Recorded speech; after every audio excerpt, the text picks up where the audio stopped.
कांग्रेस सांसद और अब लोकसभा में नेता विपक्ष राहुल गांधी की राजनीति इन दिनों पहेली बनी हुई है। नेता हो या आम आदमी, उन्हें यह समझ नहीं आ रहा है कि राहुल गांधी करना क्या चाहते हैं। खासकर लोकसभा में नेता विपक्ष बनने के बाद राहुल गांधी की बॉडी लैंग्वेज से लेकर उनके बयानों तक सब कुछ बदला बदला सा नजर आ रहा है। ऐसे में सवाल ये भी कि कभी दिग्विजय सिंह से प्रभावित राहुल गांधी की राजनीति इन दिनों उस नेता से प्रभावित दिखती लगती है जिनके बारे में कहा जाता है कि वो राजनीति में आशंकाओं के आका हैं।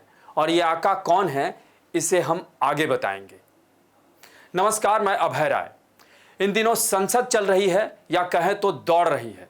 हो हल्ला हंगामा भी हो रहा है, लेकिन चर्चा भी हो रही है और ये सब सुकूनदायक है, देश के लिए भी और देश की सियासत के लिए भी। इस बार लोकसभा में विपक्ष की संख्या बढ़ी तो सदन में सत्ता पक्ष और विपक्ष का संतुलन भी साफ तौर पर देखा जा सकता है। हालांकि पहले विपक्ष हावी नजर आ रहा था, लेकिन अब सत्ता पक्ष भी हमलावर है और शायद यही वजह है कि राहुल गांधी भी आशंकाओं वाली राजनीति की रणनीति पर आगे बढ़ने की चाह रखते हैं। और इसकी तस्दीक राहुल गांधी का वो दावा है जिसमें वो आशंका जता रहे हैं कि प्रवर्तन निदेशालय यानी ईडी संसद ने उनके चक्रव्यूह वाले भाषण के बाद उन पर छापेमारी की योजना बना रहा है और इसकी जानकारी उन्हें ईडी के अंदरूनी लोगों यानी सूत्रों ने दी है। यह गजब की आशंका है। वैसे राहुल गांधी ने इस आशंका को बाकायदा सोशल प्लेटफॉर्म एक्स पर पोस्ट भी किया और लिखा, जाहिर है 2 in 1 को मेरा चक्रव्यूह भाषण पसंद नहीं आया। ईडी के अंदरूनी लोगों ने मुझे बताया है कि छापेमारी की योजना बनाई जा रही है।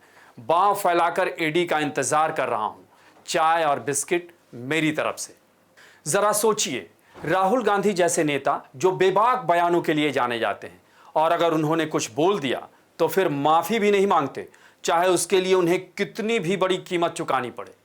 लेकिन संसद के अंदर बीजेपी के चक्रव्यूह की बात छेड़कर प्रधानमंत्री मोदी, गृह मंत्री अमित शाह, अजीत डोभाल जैसे लोगों पर निशाना साधने के बाद अचानक राहुल गांधी का सोशल मीडिया के जरिए खुद पर ईडी की कार्रवाई की आशंका का दांव चलना उनकी सोची समझी रणनीति का हिस्सा दिखता है। और राहुल गांधी ने जिस तरह का सियासी मोहरा चला है उसे देखकर आम आदमी पार्टी के सर्वे सर्वा और दिल्ली के मुख्यमंत्री अरविंद केजरीवाल की राजनीति जहन में आ जाती है।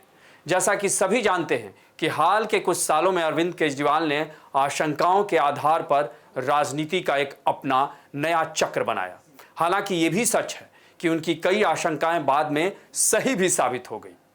ऐसे में क्या आम आदमी पार्टी के साथ टेम्पररी समझौता करने वाले राहुल गांधी ने उनके नेता केजरीवाल की आशंकाओं वाली राजनीति को क्या परमानेंट अपना लिया है? वैसे देखा जाए तो इन दिनों प्रवर्तन निदेशालय यानी ईडी जितना सुर्खियों में रहा है उतना तो कोई नेता भी नहीं होगा। खासकर 2019 के बाद जब मोदी सरकार ने ईडी की prevention of money laundering act यानी पीएमएलए में बड़ा बदलाव कर इसे और सख्त बना दिया, तब से ईडी का भय विपक्ष के हर नेता को लगा रहता है और ये लाजमी भी है।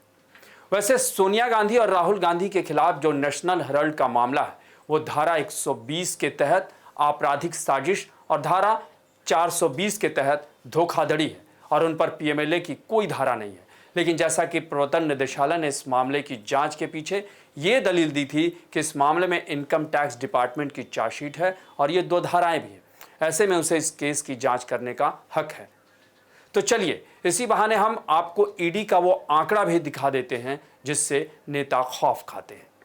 साल 2014 से 2022 के बीच 121 बड़े राजनेताओं से जुड़े मामलों की जांच ईडी कर रही है और इनमें 115 नेता विपक्षी पार्टियों से है। जरा अंदाजा लगा लीजिए। और अगर 2024 तक का आंकड़ा जोड़ दें तो ये संख्या और भी ज्यादा हो जाएगी, क्योंकि इसमें केजरीवाल एंड टीम भी शामिल हो जाएगी। जबकि 2004 से लेकर 2014 तक 26 नेता ईडी जांच के दायरे में रहे, जिनमें 14 नेता विपक्षी पार्टियों के थे। यह यूपीए के शासनकाल का आंकड़ा है। इसी तरह 2004 से लेकर 2014 तक के यूपीए शासनकाल के समय प्रवर्तन निदेशालय के मामले की बात करें तो करीब 112 जगहों पर छापेमारी कर 5,346 करोड़ की संपत्ति जब्त की गई थी। वहीं 2014 से लेकर 2022 तक ईडी ने 3,010 छापेमारी की और करीब 1 लाख करोड़ की संपत्ति अटैच की। और अगर उसमें 2024 तक का आंकड़ा जोड़ दें तो ये कितना ज्यादा हो जाएगा, इसका अंदाजा तो सहज ही लगाया जा सकता है। बहरहाल राहुल गांधी ने ईडी को लेकर जो आशंका जताई है उसके पीछे उनकी अपनी राजनीति और रणनीति है। ऐसे में यह देखना दिलचस्प होगा कि यह कितनी कारगर साबित होती है। आपको हमारी ये रिपोर्ट कैसी लगी इसे कमेंट बॉक्स में जरूर बताएं और अन्य खबरों से अपडेट रहने के लिए बने रहें हमारे साथ, क्योंकि हम हैं बुलंद भारत टीवी, ताकत आपकी।